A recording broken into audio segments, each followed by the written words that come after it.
Gujarat bulletin ન્યૂઝમાં આપનું સ્વાગત છે। ગુજરાતી ફીચર ફિલ્મ પ્રેમ એટલેનું મુહૂર્ત સંપન્ન। ગુજરાતી ફિલ્મ પ્રેમ એટલેનું પૂજા મુહૂર્ત અમદાવાદમાં બુધવારે સંપન્ન થયું। શ્રી પારિજાત મોશન LLP દ્વારા નિર્મિત અને જયેશ કે પટેલ દ્વારા દિગ્દર્શિત આ રોમેન્ટિક ડ્રામામાં દર્શકોને એક સ્વચ્છ ઇમોશનલ લવ સ્ટોરી જોવા મળશે।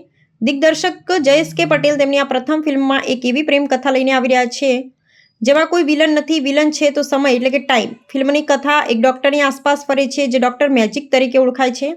ડોક્ટરનો રોલ ગુજરાતી ફિલ્મોના જાણીતા અભિનેતા ગૌરવ પાસવાલાએ કર્યો છે। ગૌરવ પાસવાલાની સાથે હિરોઈન તરીકે અંજલિ બારોટ છે, જ્યારે સહકલાકારોમાં ડોક્ટર પદ્મેશ પંડિત, સોનાલી લેલે, અભિજ્ઞા મહેતા, જાહ્નવી ચૌહાણ, હર્ષ ઠક્કર, તૃષાલ જેઠવા અને વિશાલ વૈશ્ય જેવા ગુજરાતી ફિલ્મ ઇન્ડસ્ટ્રીના મજાયેલા કલાકારો છે।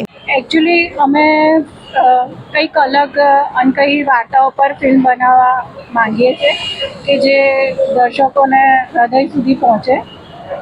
બસ એ જ કહીશ કે કંઈક ડિફરન્ટ સ્ટોરીઝ પર ફિલ્મ બનાવવા માંગીએ છીએ અને જે સમાજમાં પણ પોતાની છાપ છોડી શકે અને લોકોને ગાઈડ કરી શકે।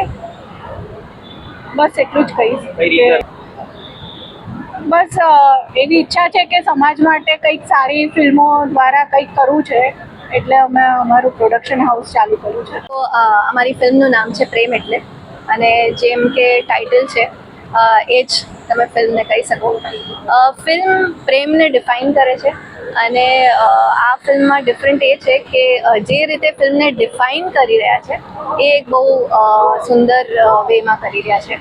અને મારો જે રોલ છે એ અનુપમાનો કેરેક્ટર છે અને જેમ કે ગૌરવે પણ આ વસ્તુ મેન્શન કરી, it's an intense love story.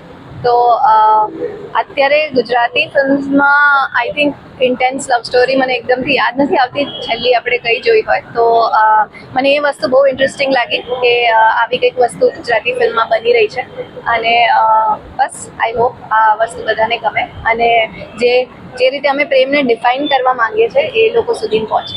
જે પ્રેમ એટલે produce by Shri Parijat pictures. હજી તો અમારું મુહૂર્ત છે, શૂટિંગ ચાલુ થવા જઈ રહ્યું છે। I think the film is about love. જેમ ટાઇટલ છે પ્રેમ વિશે જ પિક્ચર છે અને આજની ડેટમાં આપણે અત્યાર સુધી બહુ બધી લવ સ્ટોરીઝ જોઈ, બહુ બધા જર્નીઝ જોઈ, તો ક્યાંક ને ક્યાંક આ સ્ટોરી એવી છે જેની અંદર એક લવનો અલગ એસ્પેક્ટ અને એની ઇન્ટેન્સિટી જે કહેવાય છે, પ્યોરિટી કહેવાય, એ એક્સપ્લોર કરવામાં આવી છે। Characters are really intense in the film. એટલે I would say the way I see it, જે રીતે મને દેખાય છે આ એક ઇન્ટેન્સ લવ સ્ટોરી છે। મેસેજ તો આઈ થિંક એવું છે કે આજની આપણી જનરેશન બહુ પ્રેક્ટિકલ થઈ ગઈ છે। We all live in a very fast pace world અને આજની ડેટમાં પણ સાચો પ્રેમ એક્ઝિસ્ટ કરે છે અને એ તમને કઈ રીતે બદલી શકે, એ તમને ક્યાં લઈ જઈ શકે, તમારામાં કેવો પરિવર્તન લાવી શકે, એ આ ફિલ્મ દ્વારા દેખાડવામાં આવ્યું છે કે vote the true love and essence of true love is all about. ને પ્રેમ એટલે સ્વીકારવાનું નહીં, પ્રેમ એટલે બનાવવાનો પર્પઝ કાજ એટલો છે કે છેલ્લા કેટલાય વર્ષોથી લગભગ આપણે જોઈ રહ્યા છીએ ત્યાં સુધી આપણા સમાજમાં પ્રેમના નામે એટલી ટોક્સિસિટી ફેલાઈ ગઈ છે કે એમાં ટ્રુ લવ જે હોવું જોઈએ એનું એસેન્સ ગુમાઈ બેઠા છે અને એની સમજણ પણ નથી। Specially for today's generation I can say gen Z they don't understand. અને માય જ્યારે આ વાર્તા ડિઝાઇન કરતો હતો ત્યારે મોસ્ટલી જેન્ઝી જોડે છે મેં ઉઠક બેઠક રાખી, એ લોકોના થોટ્સ હું સમજ્યો।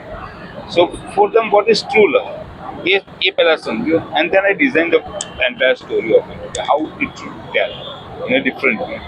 સો પ્રેમ એટલે જે રીતે લોકો જુએ છે ટોક્સિસિટી કે one sided obsession or intoxication, that is not love. That is just a distraction for yourself, a distraction for yourself at the same. Love built up something. Distract not. હું એટલું બધું દૂર સુધી નથી વિચારતો, પહેલાં આપણે જે ઇન્ડસ્ટ્રી છે એને વધારે મજબૂત થાય, વધારે પ્રોડ્યુસર્સ આવે, વધારે સારા લેખકો આવે, વધારે સારી ફિલ્મો બને, એની પર પહેલાં ફોકસ કરાય। કાંસ બહુ દૂરની વાત છે,